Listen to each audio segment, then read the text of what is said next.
Hello guys, in this video I'm going to talk about the top 5 tools you need while you are sculpting with polymer clay.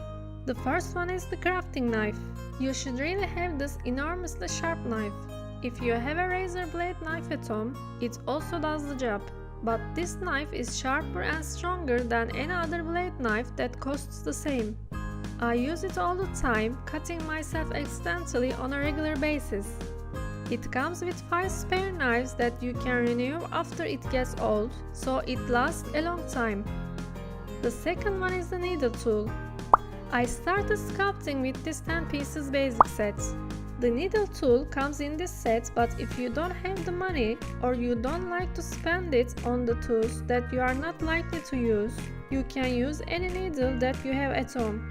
Here's a tutorial about how to make a needle tool if you are interested.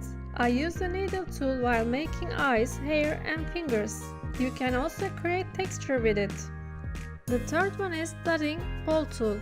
This tool also comes in a set of 3 pieces, various shapes of ball and dotting tools. You may want to buy these as a set, cause I ended up using all the pieces in this set a lot. I use the dotting tool when I want to leave a dent, but not as sharp as a needle tool would leave. The fourth one is the spatula tool. I made this tool myself using a tool that I didn't use. Please click on the eye icon to watch the tutorial about how I made it.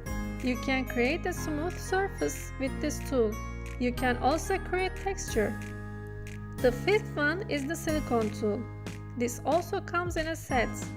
It helps to soften the parts that you worked on using your pointed tools. If you have a favorite tool other than the tools I mentioned, please write a comment down below. Thanks for watching.